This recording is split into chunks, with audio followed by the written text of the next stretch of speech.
ሴክስ ለወንድ ምኑም አይደለም። ዛሬ አንዷን ሴት ይዞ ልታዩት ትችላላችሁ፣ በሚቀጥለው ሳምንት ወደ ሌላኛው ዘሎ ልታዩት ትችላላችሁ። ኢሞሽናል ወይም ስሜታዊና ስነልቦናዊ የሆነ አታችመንት የላቸው። ዘለው አላበቁም ስንል በምክንያት ነው። ብዙ ሴቶች ለራሳችን ሆነ ለጓደኞቻችን እንደዚህ አይነት ምክር ነው የምንሰጠው። ግን በስንፈተ ወሲብ ስራ ውስጥ ከገባ በኋላ የነገር ምን ያክል ከእውነት እንደራቀ ነው የገባኝ። 40% የሚሆኑት ክላይንቶቼ ስነልቦናዊ የሆነ አይነት የስንፈተ ወሲብ ችግር ነው ያለባቸው። ሜቢ በስራ ጊዜ ስትረስ ሆኖባቸው፣ በፋሚሊ በሌሎች ጉዳዮች ከሪሌሽንሽፓቸው የመጣ ችግር ስትረስ ፈጥሮባቸው ሊሆን ይችላል። ብዙ ወንዶች የሚነግሩኝ ፍቅር እንፈልጋለን፣ ጥላቻን፣ ክብርን ማጣት በጣም ፐርሰናሊ አድርገው የሚወስዱት ነገር ነው እና ከሴት ጋር በጣም አታችድ ከመሆናቸው የተነሳ አንድ ጊዜ አልጋ ላይ የተናገራቻቸው ነገር እስከ ረጅም ጊዜ አብሯቸው ሊቆይ ይችላል። ቶሎ መጨረስ ከአንድ ሴት ወደ አንድ ሴት የሚለያይ ከሆነ በሆነ ሲቹዌሽኖች ውስጥ ቶሎ መጨረስ ካለና በሆነ ሲቹዌሽን ውስጥ ደግሞ ኖርማል ከሆንክ ያ ነገር ስነልቦናዊ ሊሆን ይችላል። ብልት አለመቆም ችግር ደግሞ ጠዋት እየቆመ ግን ለግንኙነት እምቢ የሚል ከሆነ ያ የስነልቦናዊ ችግር ሊሆን ይችላል ማለት ነው። የስነልቦናዊ ችግር ብዙ ጊዜ ያለባችሁን ስትረስ ከገርፍሬንዳችሁ ወይም ከሚስታችሁ ጋር በመነጋገርና ሳይኪያትሪስትን በማየት የምትፈቱት ነገር ነው። ግን አካላዊ የሆኑ የስንፈተ ወሲብ አይነቶች ደግሞ 60%ን የሚይዙ ናቸው። የነገር ደም ስር ላይ፣ ቫይታሚን ላይ፣ ሆርሞን ላይ እና ነርቭ ላይ የመጡ ችግሮች ናቸው። ሁሉ ግንኙነት አንድ አይነት ቶሎ መጨረስ ችግር ካለብህና የብልት አለመቆም ችግር ለግንኙነት ብቻ ሳይሆን ጠዋት የማይቆም ከሆነ ይህ አካላዊ የሆነ ችግር ነው። ማንኛውም አይነት የስንፈተ ወሲብ መታከም ከፈለጋችሁ ባዮ ላይ ባለው ቴሌግራም ሊንክ ገብታችሁ ቀጠሮ ማስያዝ ትችላላችሁ። አለው ጠብቃችኋለሁ። ባይ ባይ። ወንድም ሆነ ሴት በግንኙነት ሰዓት ህመም ሊሰማቸው አይገባም፣ ግን ሊያጋጥም የሚችል ነገር ነው። አብዛኛው ጊዜ ደግሞ የሚያጋጥመው ሴት ልጅ ላይ ነው። ይህም የሚሆንበት ብዙ ምክንያቶች አሉና ለመለየት እንዲቀለል ውጫዊና ውስጣዊ ህመም ለይተነዋል። ውጫዊን በምንድን ነው የምንለየው? ልክ ግንኙነቱ ሲጀመር ያለ ህመም ከሆነ ልክ ኢኒሻል ፔኔትሬሽን ላይ ከሆነ ማለት ነው። ይህም የሚሆንበት ብዙ ምክንያቶች አሉ። አንደኛው እዛ አካባቢ ደረቅ ሲሆን ፈሳሽ ሳይኖራት ሲቀር፣ ምክንያቱም እዛ አካባቢ መላላጥ ስለሚያመጣ ሊቆስል ስለሚችል ማለት ነው። ይህም ሊፈጠርበት የሚችሉ ምክንያቶች ውስጥ ማለት ነው ሴቷ ዝግጁ ሳትሆን ስትቀር፣ በተጨማሪ ደግሞ ኤስትሮጅን ዝቅ ሲል፣ ለምሳሌ የወለደች ሴት የምታጠባ ሴት ዝግጁ ላትሆን ትችላለች። ስለዚህ ባለቤቶች መረዳት መቻል አለባቸው ማለት ነው። ሌላ ደግሞ ኤስትሮጅን ዝቅ ሊያደርጉ የሚችሉ ነገሮች ምንድናቸው? አንደኛ ሜኖፖዝ ማለትም ማረጥ የምንለው ሊሆን ይችላል። ወሊድ መከላከያዎች አሉ። አንዳንድ መድኃኒቶች አሉ ላይክ እንደ አለርጂ የሚሰጡ አንታይ ሂስታሚኖች። በተጨማሪ ደግሞ ከባድ ጭንቀት ላይ ያለች ሴት እሱም ሃይፖታልሚክ አሜኖሪያ እንለዋለን። ከባድ ጭንቀት ላይ ያለች ሴት፣ በአንድ ክብደት የቀነሰች ሴትና ኦር ከባድ ኤክሰርሳይዝ ከባድ ስፖርት የምትሰራ ሴት ኤስትሮጅኗ ዝቅ ሊል ስለሚችል ፈሳሽ ላይ ኖራት ይችላል ማለት ነው። በተጨማሪ ደግሞ ውጫዊ ህመም ከሚያመጡት ነገሮች ውስጥ ማለት ነው እዛ አካባቢ አካላዊ ጉዳት ሲኖር ማለትም መቁሰል፣ መላላጥ በቀላሉ ጀስት ሼቭ አድርጎ እዛ ጋር ጉዳት ተደርሶ ሊሆን ይችላል። ኦር ደግሞ በአባላዘር በሽታ፣ በፈንገስ ኢንፌክሽን ኦር የሽንት ቱቦ ኢንፌክሽን ሊሆን ይችላል። የዛኔ ተጨማሪ ምልክቶች ይኖሩታል። ለምሳሌ ሽንት ቶሎ መምጣት፣ ማቃጠል፣ ማጣደፍ ካለ የሽንት ቱቦ ኢንፌክሽን ነው። እንደ አባላዘር በሽታ ከሆነ ጠረን ያለው ሽታ፣ ማሳከክ እንደዚህ ያለው ፈሳሽ ሊመጣ ይችላል። ኦር እዛ አካባቢ ቁስል ማስተዋል ሊኖር ይችላል። ስለዚህ እነዚህ ከሚያመጡት ውስጥ አንዱ። በተጨማሪ ደግሞ አንዳንድ የቆዳ በሽታዎች እንደ ኤግዜማ፣ ኮንታክት ደርማታይተስ ማለትም እንደ አለርጂ። ስለዚህ ይህንን መጠንቀቅ ያለባቸው ደግሞ ሴቶች እዛ አካባቢ ጥሩ ጠረን እንዲኖረው ይህንን ተጠቀሙ የሚሉ ሽታ ያላቸው ኬሚካል ያላቸው ነገሮች እዛ አካባቢ የምትጠቀሙ ከሆነ ለዚህ የበለጠ ያዳርጋቸዋል ማለት ነው። ሌላ ብዙ ምክንያቶች አሉ። ቀስ እያልን እናያቸዋለን። ለዛሬ ይበቃል። በተረፈ ማወቅ ያለባችሁ ነገር ኖ ወይ ሴት ልጅ በግንኙነት ሰዓት ህመም ሊኖራት አይገባም። ኖርማል ነው ብላችሁ አክሴፕት የምታደርጉት ነገር አይደለም፣ መታከም የሚችል ነገር ነው። ስለዚህ ጤና ባለሙያ አማክሩ ለማለት ነው። ሴቶች ስለሚወዱት ነገር ቪዲዮ መስማት ሰልችቶ ሊሆን ይችላል። ይህንን ቪዲዮ ግን ስክሮል እንዳታረገው። ሁሏም ሴት ከእናት ከእህት ካክስት ልጅ እና ከወደፊት ሚስት ጨምሮ የሚወዱት 3 ዋነኞቹ ነገሮች እነዚህ ናቸው። አንደኛ አዳምጣት። ሴት ልጅ ለመከራከርም ሆነ በሎጂክ ለማሸነፍ አትሞክር። እኛ ስሜታዊ ፍጥሮች ነን። ሁለተኛ ትኩረት። ሙሉ ትኩረትህን ሴት ልጅ ላይ አድርግ። አዲስ ሄርስታይል ስትለውጥ፣ አዲስ ጆሮ ጌጥ ስትገዛ ትኩረት አድርገህ አድንቅላት። ሶስተኛ እርግጠኝነት። ሴት ልጅ ከምንም ነገር በላይ የምትፈልገው እርግጠኛ መሆንን ነው። ስለ ወደፊታችሁና ስላላችሁበት ግንኙነት ምንም ጥያቄ እንዲፈጠርባት አትፍቀድ። ስለ ሴት ልጅ ሳይኮሎጂ ይበልጥ ማወቅ ከፈለክ እኔ እነግርሃለሁ። ፎሎ አድርገኝ። ባልም ነገረችኝ እንዳትል። ሴት ልጅ በፍቅር እንድትረታ ይሄንን ብቻ ስጣት። ሴት ልጅ በየትኛውም ሁኔታ ውስጥ ሆና ገና እንደተዋወቃችሁም ቢሆን ረጅም ዓመት አብራችሁን ብታስቆጥሩ ካንተ የምትፈልገው በጣም ውድና ትልቅ ነገር አለ። ያንን ባለማወቃቸው አሊያም ደግሞ መስጠት ባለመቻላቸው በጣም ብዙ ወንዶች የወደዷትን ያፈቀሯትን ሴት አጥተዋል። ለአንተ ግን ዛሬ እኔ እህት ደርሼልሃለሁ። አሁን በየትኛውም ሁኔታ ውስጥ ለምትወዳት ለምታፈቅራት ሴት ልትሰጠው የሚገባው ትልቁ ውዱ ስጦታ ትኩረት ወይም ደግሞ አቴንሽን የምንለው ነው። ትኩረት እንደሰጠሃትም ደግሞ ቀጥሎ በምነግርህ 4 መንገዶች ማሳየት እንዲሰማት ማድረግ ትችላለህ። የመጀመሪያው በጣም ቀላል የሆነ ነገር ግን በጣም የሚሰራ ነገር ምንድነው? ቴክስት መላክ ነው። በየትኛውም ሁኔታ ውስጥ ብትሆን እንዳሰብካት ትዝ እንዳለች የሚያሳይና ትኩረት እንደሰጣት እንዲሰማት የሚያደርግ ነገር ነው። በቻልከው ሁሉ ቴክስት ላክላት። ሁለተኛ ስልክህን አስቀምጣ አውራት። አብራችሁ በምትሆኑበት ጊዜ ኳሊቲ የሆነ ታይምን ጥሩ የሆነ ጊዜ ስጣት። ስለሷ የምታውቅበት፣ የምትነግርህን የምታዳምጥበት፣ የሆኑ አክቲቪቲዎችን የምታደርጉበት፣ ብቻ ሌሎች ነገሮች ትኩረትህን የማይሰርቁት ኳሊቲ የሆነ ጥሩ ጊዜ ስጣት። ሶስተኛ በመናገር አድናቆትህን፣ ለሷ ያለህን ፍቅር፣ ለአንተ ምን ማለት እንደሆነች በማበረታታት እነዚህን ሁሉ ነገሮች በቃላት በመናገር ምን ያህል ትኩረት እንደሰጣት እንዲሰማት ማድረግ ትችላለህ። በመጨረሻም ስጦታ በመስጠትና ሰርፕራይዝ በማድረግ እሷን ለማስደሰት የሄድክበት ርቀት፣ ባልጠበቀችው ጊዜ ደስ የሚላትን ነገር ማድረግ በጣም ትኩረት እንደሰጣት እንዲሰማት ያደርጋታል። ስለዚህ ሞክረው። በነገራችን ላይ የዚህንና የሌሎችን ሴት ልጅ እንድትተዋት ስትፈልግ የምታደርጋቸው ነገሮች፣ አሁን እኛ ሴቶች ነገሮችን በግልጽ መናገር በተለይም ደግሞ አለመፈለጋችንን መናገር ይከብደናል። ግን ደግሞ የምታደርጋቸው ነገሮችና የምታሳይ ምልክቶች ሁሉንም ነገር በግልጽ ይነግሩሃል። በተደጋጋሚ ጥሩ ሰው ነህ ማለት ካበዛች ተወኝ እያለች ነው ማለት ነው። ወይ ናፊ ምን አይነት ውስብስብ ፍጥረቶች ናችሁ እያላችሁን አይደለ? እስከ መጨረሻው ተከታተሉ። አንደኛ አድናቆት፣ አንተን የተመለከተ ሙገሳ። አንዳንድ ጊዜ በጣም የበዙ አድናቆቶች፣ ጥሩ ሰው ነህ፣ አንተማ ለእኔ አትገባኝም፣ አንተ ከኔ የተሻለ ሰው ነው የሚገባ ምናምን የሚሉ ነገሮች አይሆንም። በቃ ተወኝ እያለች ነው። በግልጽ መናገር ስለከበዳት ነው እንጂ ማንም ጥሩ ሰውን፣ ማንም መልካም ሰውን ከራሱ አሳልፎ ለሌላ የሚሰጥ የለም። ሁለተኛ ዲቴል የሌላቸው ወይም ደግሞ ዝርዝር የሌላቸው አጭር ነገሮች በምታወሩበት ሰዓት መልሷ፣ ወሬዋ ምንም ማብራሪያ የሌለው አጭር ከሆነ ተከተለኝ። ሶስተኛ የተደበረ ጥሩ ያልሆነ በቃ ምቾት የማይሰማው ፊት የምታሳይ ከሆነ፣ ይሄ ታዲያ አንዴ ብቻ ሳይሆን በተደጋጋሚ አብራችሁ ስትሆኑ የሆነ የድብርት ስሜት የምታይባት ከሆነ አልፈለገችም ማለት ነው። አራተኛ የራሷ ነገር ላይ ብቻ ስታተኩር፣ አንተ ህይወት ውስጥ ምንም ተፈጠረ ምን በቃ በተለየ ሁኔታ ግድ አይሰጣትም። እንበልና ፈተና አለብህ፣ ፈተና አለፍኩ፣ ደስ ይላል፣ ፈተና ወደኩ፣ ያሳዝናል። በቃ ከዚህ የተለየ የስሜት መለዋወጥ አታይባትም። አንተ ህይወት ውስጥ ስለሚሆኑ ነገሮች ግድ የላት። እነዚህ ነገሮች ካየህ እንግዲህ ተወኝ አልፈልግም እያለች ነው ማለት ነው። እስኪ እናንተ ምን ታስባላችሁ? ኮሜንት ላይ ሀሳባችሁን አስቀምጡልኝ። የደረሰባችሁም ነገር ካለ ልምድ ተለዋወጡ። አመሰግናለሁ። ቻው። የምታፈቅራት ሴት ችላ ካለች ማድረግ የሌሉብህ 3 ነገራቶች። አንደኛ እሷን መለማመጥ በፍጹም አያስፈልግም፣ ምክንያቱም ፍቅር በልመና ስለማይሆን።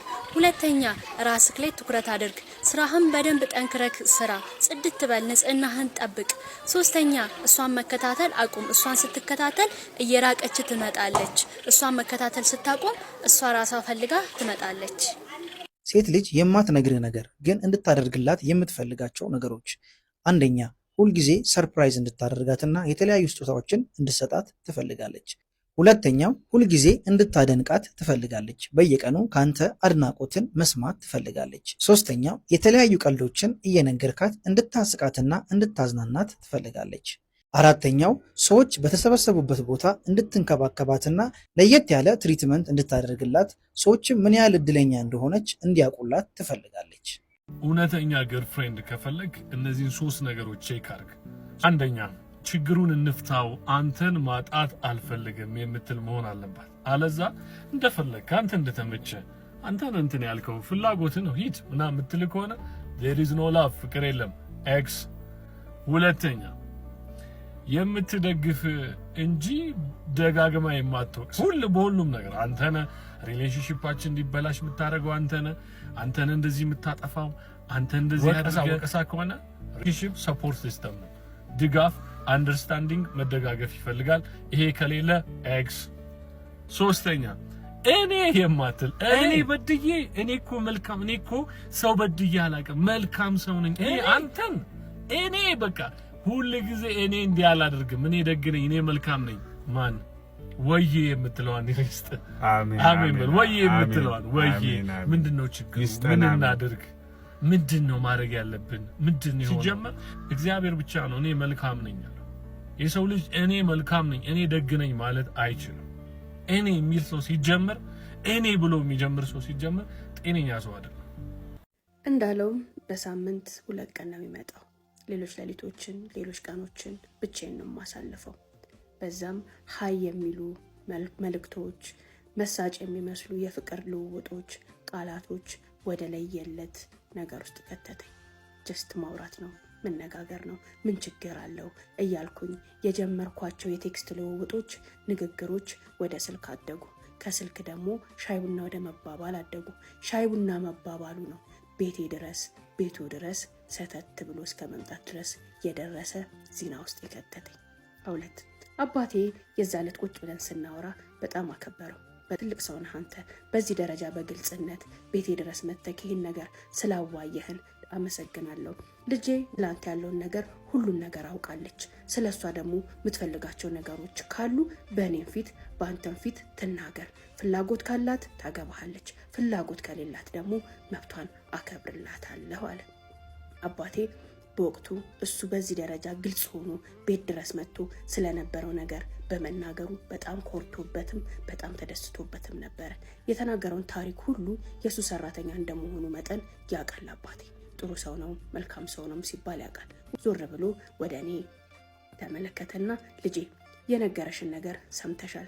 ምናልባት እንደ ወጣት ማሳለፍ የምትፈልጊያቸው ያሰብሻቸው ህይወቶች ካሉ እሱ ላንቺ አይሆንሽም። እኔም እሱ ጋር ነውና ያለሁት ምን ያህል በስራው የተወጠረ ሰው እንደሆነ አውቃለሁኝ። ነገር ግን እንደ ሚስት ችግር የለውም። እኔ የምፈልገውን እያደረኩኝ እኖራለሁ። ልጆችንም ወልጄ አሳድጋለሁኝ። ችግር የለውም፣ እረዳዋለሁ፣ ሰላሙንም እሰጠዋለሁ፣ ከጎኑም ሆኜ የስኬቱም አጋር ሆናለሁ ከዚህ ጀምሮ ብለሽ ምታስቢ ከሆነ ግን እንደ ትልቅ ሰው አስቢና መልስሽን መልሽ ያለኝ። ወቅቱም እሱ ገባና አይ ጋሼ በዚህ ሰከንድ ውስጥ መልስ እንድሰጠኝ አልፈልግም። 15 ቀን እንስጣት፣ በደንብ ታስብበት። ምንድነው የምፈልገው ምንድነው የማልፈልገው የሚለውን ነገር ታስብበትና እሷም ከኔ የምትፈልጋቸው ነገሮች ካሉ ትንገረኝ። ምችላቸው ከሆነ አደርግላታለሁ፣ ማልችለው ከሆነ ደግሞ እንዲሁ ቤተሰብ እንደሆንን እንቀጥላለን ብሎን ቡና ጠጥቶ ምሳ በልቶ ወጣ ትለናለች። እንዴት ናችሁ? በፓርት ተገናኝተናል። አብራችሁኝ ስለሆናችሁ ከ9 ወር ከባድ እንግልትና ልፋት በኋላ ልጅን ወለድኩኝ። በወለድኩኝ በ15 ቀን እናቴና ጓደኛዋ ተመካክረው ድብን ያለ እንቅልፍ በወሰደኝ ሌሊት ልጄን ሰርቀው ይዘውብኝ ወጡ። የት ይውሰዷት የት አላቅም ነበር በወቅቱ። ጧት ላይ አገር ሰላም ብዬ እናቴ ትከሻ ላይ ነኝ ቤቴ ላይ ነው ያረፍኩት ብዬ ለወራት ያልተኛሁትን እንቅልፍ ለጥጬ ስባንን አጠገቤ እንደዛ ብዙ የተሰቃየሁባት ብዙ መከራዬን ያየሁባት ሳልበላ ሳልጠጣ ወለድኳት ልጄ አልነበረችም። 2 በዛ ሰዓት የአራስ ደም እየፈሰሰኝ መላ እኔነቴን እስክረሳ ድረስ ዞረብኝ። ወደ ግራ አየው፣ ወደ ቀኝ አየው፣ ጸጉሬን ነጨው፣ ጮህኩኝ። እናቴ እግር ስር ተንፈራፍሬ እባክሽን ልጄን የተወስደሽብኝ ነው፣ ልጄን ስጪኝ እወጣልሻለሁ፣ እሺ እባክሽ እያልኩኝ እግሯ ስር ተንፈራፈርኩኝ። አርፈሽ ተቀመጪ የሚል ብቻ ነበር መልሷ። ምንም መልስ አላገኝ ስል ቤቱን ጥዬ ወጣሁ። ባልጠነከረ ወገቤ አንዴ ወደ ላይ አንዴ ወደ ታች አንዴ ወደ ግራ አንዴ ወደ ቀኝ እንደ እብድ እየሮጥኩኝ መሸ። 12 ሰዓት ሲል ወደ ቤት ተመልሼ ተኛው። ነገር ግን እንቅልፍ የሚባል ነገር ባይኔ አልዞረም ነበር። እንደዛው ወዴት ይውሰዷት ወዴት ይክተቷት እንዴት ያድርጓት አልነግርም ብለውኝ ምን በማላቀው ሁኔታ ልጄ ወዴት ይሆን ሄደችው የት ይሆን ያስገቧት የት ይሆን የጣልኳት እያልኩኝ ሳምንቱ ሙሉ እህል ውሃ ሳልቀምስ እንደ እብድ እየለፈለፍኩኝ አሳለፍኩኝ። ከሳምንቱ በኋላ ግን አልቻልኩም፣ ወደኩ ትለናለች። እንዴት ናችሁ ወዶች? ደህና ናችሁ ወይ? አብራችሁኝ ስለሆናችሁ እጅግ በጣም አመሰግናለሁኝ። ስለምትከታተሉኝ ስለምታበረታቱኝ በጣም አመሰግናለሁኝ። በሰርጌ 72 ሰዓት ውስጥ ነበረ ፍቼ የጠየቅኩት። የሕክምና ተማሪ ነበርኩኝ። ባሌም የነበረው መምህሬ ዶክተር ነው። ሰላም እንዴት ናችሁ ወዶችዬ? አብራችሁኝ ስለሆናችሁ በጣም አመሰግናለሁ። ይሄን ቪዲዮ ላይክ፣ ሼር፣ ሪፖስት፣ ኮፒ ሊንክ እያረጋችሁ ጀምሩት። እንዲሁም ቤተል ኤጄሞል 1ኛ ፎቅ 2 ጋር በሉና አባያ፣ ድሪያ፣ ቶፕ፣ ጫማና ቦርሳዎች ከፈለጋችሁ 2 ጋር ሳታዩ እንዳትገዙ እያልኩኝ ቀጥታ ወደ ታሪኩ መለሳለሁኝ። አድራሻዬን ቤተል ኤጄሞል 1ኛ ፎቅ ነው። ባዮ ላይ ደግሞ ስልክ ቁጥር ስላለ እየደወላችሁ ቦታውን ማረጋገጥ ትችላላችሁ። ኮፒ ሊንክ እንዳይረሳ 20 ጊዜ። ቀጥታ ወደ ታሪካችን ብዙዎች ጋር እንዲደርስ ታሪክ። ይህ መምህሬ ሳር ቅጠሉ የሚወደው በስነ ምግባሩ የተመሰገነ በመልኩም እጅግ በጣም አማላይና ቆንጆ ሰው ነው።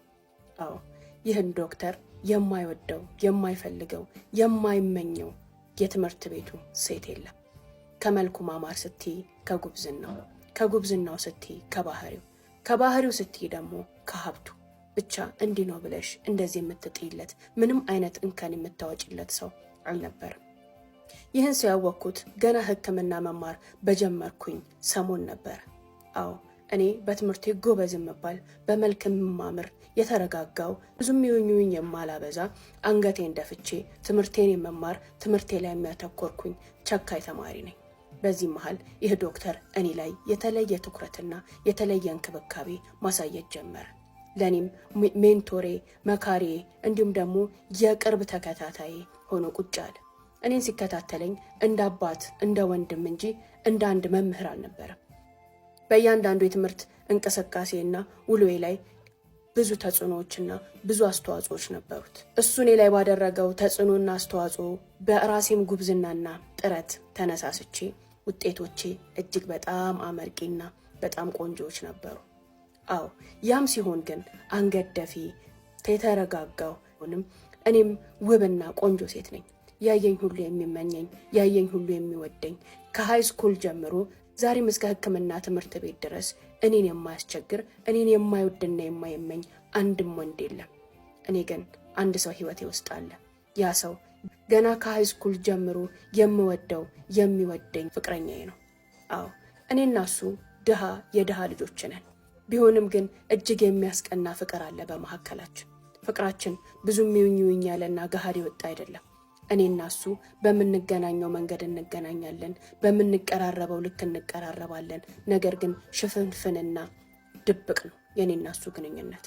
እሱም በጣም የድሃ ልጅና የሚስኪን ቤተሰብ ሰው ስለሆነ አንድ ቀን ትምህርቱን ጨርሶ ቤተሰቡን የመቀየር ትልቅ ህልም አለው። እኔም ዋጋ ከፍሎ ያስተማረኝ ቤተሰቤን ትልቅ ደረጃ ላይ ደርሼ ማሳየት የምፈልግ ወጣት ነኝ። በዚህ ምክንያት እኔና ፍቅረኛዬ ለረጅም ዓመታት አብረን ስንቆይ አንድ ህልም፣ አንድ ታርጌት ነበረን። ያም ህልምና ታርጌታችን በተመረቅን ማግስት እንጋባለን፣ ስራ እንደያዝን ወደ ትዳር እንሄዳለን፣ አብረን እንሰራለን፣ አብረን እናድጋለን፣ የቤተሰቦቻችንንም ህይወት አብረን እንለውጣለን ተባብለን ቃል ተገባብተን መገናኘት ባለብን ልክ እየተገናኘን ማውራት ባለብን ልክ እያወራን ቀሪ ሰፊ ጊዜያችንን ግን ለትምህርትና ለዓላማችን ሰጥተን እንኖር ነበር። በዚህ መሃል ይህ ፕሮፌሰር በእኔ ፍቅር ወድቆ ነበር። ያንን እኔ አላቅም። እሱም እኔን የሚረብሽና እኔን የሚበጠብጥ አንዳችም ነገር አሳይቶ አድርጎም አያውቅም። እሱ ሁሌም የሚያደርገው ከጎኔ ሆኖ እንድበረታ፣ እንድጀግን፣ ጎበዝ ተማሪ እንድሆን፣ ካለኝ ላይ እንድጨምር የሚያግዘኝ የሚደግፈኝ አስተማሪ ነበር። ከዚህ አስተማሪ ጋር ከተማሪና ከአስተማሪነት ባለፈ ቅርብ የሚባል ወዳጅነት ነበር። አንደኛ ጎበዝ ተማሪ በመሆኔ አብልጦ ይወደኝና እኔ ላይ ትኩረት ያደርግ ነበር። እኔም ማውቀውን ነው የምልሽ። እሱ በእርግጥ አሁን ላይ ተገለጠልኝ የምነግርሽ ነገር ሌላ ትኩረት ነበረው እኔን ካየኝ ቀን ጀምሮ። ሁለተኛ ሜንቶሬ ነበር፣ የቅርብ አለቃዬም ነበረ፣ የቅርብ ተጠሪዬም ነበር። ስለዚህ እሱን ድጋፍ የሚጠይቁ ስለነበሩ ሌሎች ሜንቶር እንደሚያረጋቸው ተማሪዎች ብንቀራረብም ከኔ ጋር ግን እልፍ ያለ ጥልቀት ያለው ግንኙነት ነበር። ለምን እየደወለ ቼክ ያደርገኛል፣ የደረስኩበትን ያረጋግጣል፣ በስልክም እናወራለን። ትምህርት ቤት ብቻ አልነበረም ግንኙነታችን። አይደርስ የለ የመመረቂያችን ጊዜ እየደረሰ መጣ። እኔም ከዋንጫ ተመራቂዎች ከዋንጫ ተሸላሚዎች አንዷ ነበርኩኝ። ትምህርቱን አጠናቀን ፈተናውን ተፈትነን ለምርቃት እየተዘጋጀን ባለንበት ወቅት ከዚህ መምህሬ ጋር ምርቃታችን እየተቃረበ በመጣ ቁጥር ከሌላ ጊዜ በተለየ የሚያገናኘንና ከሌላ ጊዜ በተለየ የሚያቀራርበን ብዙ ኬዞች ነበሩ። የመጨረሻዎቹ ሳምንት ላይ ግን የማልጠብቀው ነገር ተከሰተ። አንድ ቀን ቢሮ አስጠራኝ። ቢሮ ላይ ቁጭ ብለን እያወራን ስለ ትምህርቱ ስለተፈጠረው ነገር ከተነጋገርን በኋላ የዋንጫ ተሸላሚ ተመራቂ መሆኔን ካበሰረኝ በኋላ እንኳን ደስ ያለሽ አለኝ። እንኳን አብሮ ደስ አለን። ይሄ እኔ ብቻ ሳይሆን ያንተም ውጤት ነው። ብዙ ረድተኸኛል፣ ብዙ ነገር አድርገህልኛል። አንተ ከጎኔ ባትሆን ኖሮ የኔ ጥረትና የኔ ልፋት ብቻ የትም አይደርሰኝም ነበር። ዶክተር በጣም አመሰግናለሁ፣ በጣም ነው የማከብርህ አልኩት። እኔም አመሰግንሻለሁ። ልፋቴና ጥረቴ ምን አላስቀረሽብኝም። ሁሉም ሰው ላይ ስለተለፋ ሁሉም ሰው ውጤታማ ይሆናል ማለት አይደለም። አንዳንድ ሰዎች እንዳንቺ ይለያሉ አለኝ። አመሰግናለሁ አልኩት። አንድ ነገር ልንገርሽ አለኝ። እሺ አልኩት። እኔ በጣም ያረጀች ትልቅ ሽማግሌ የሆነች እናት አለችኝ። ትምህርት ቤት ከተመረኩኝ ጊዜ ጀምሮ አንድ ምኞት ነው ያላት፣ የኔን ሰርግ፣ የኔን ወግ ማድረግና የኔን ልጆች ማየት አለኝ። ታዲያ አልኩት፣ እኔ ግን በዚህ ሁሉ ዘመን አንድም ቀን አይኔ ላይ የምትሞላ ልቤ ላይም የምትገባ ሴትን አግኝቼ አላቅም። ውስጤ ላይ የሳልኳት የምመኛት የምፈልጋት አንዲት ሴት ነበረች። ያችን ሴት በመፈለግና ያችን ሴት በመጠበቅ እናንተ እዚህ ትምህርት ቤት የምትመጡበት ቀን ደረሰ።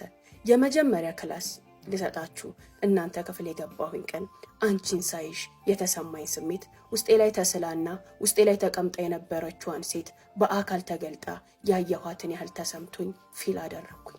በጣም ደስ አለኝ። ልክ ያየሁሽ ቀን ነበር። እቺ ሴት ናት የኔ ሚስት፣ እቺ ሴት ናት ውስጤ ላይ ያለችው እምፈልጋት እምወዳት ብዬ ከዛም በኋላ በነበረን ግንኙነትና አንቺ ላይ ያየሁትን ፖቴንሻል አንቺ ውስጥ ያለው ብቃትና ኃያልነት በትክክልም ያቺ ምፈልጋት ጎበዟ ታታሪዋ ሴት አንቺ መሆንሽን አረጋገጠልኝ አለኝ።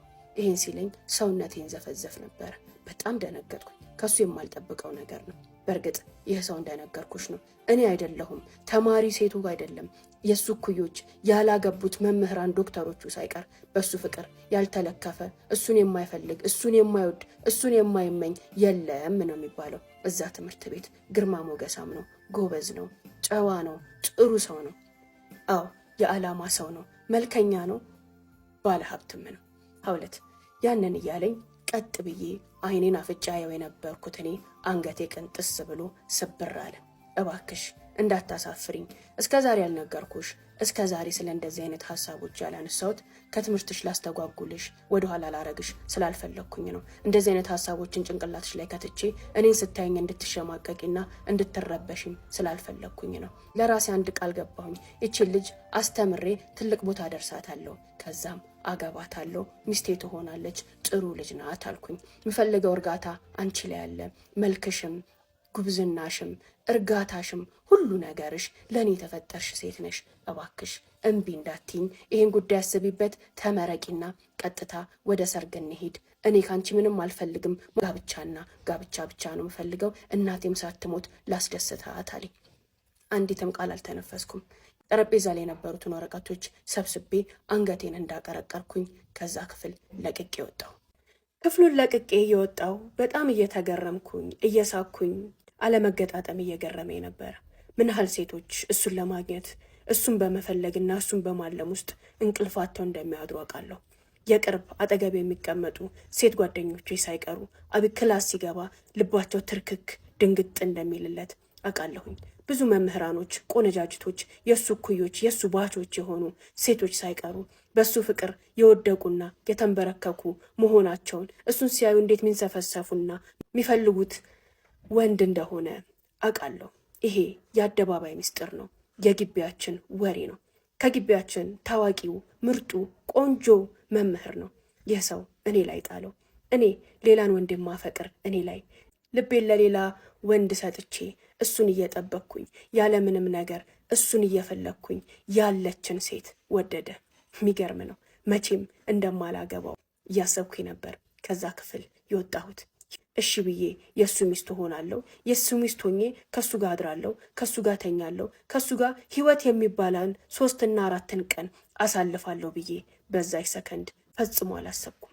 በለድሉ እያዘንኩለት በድሌም እየተገረምኩኝ ነበረ ክፍሉን ለቅቄ የወጣሁት። ህይወት ታዲያ ዙሪት አይደለች? ዞራ ዞራ እሱ ላይ ጥለኝ እሱን አግብቼ በ72 ሰዓታት ውስጥ ፍቺን ጠየቅኩኝ።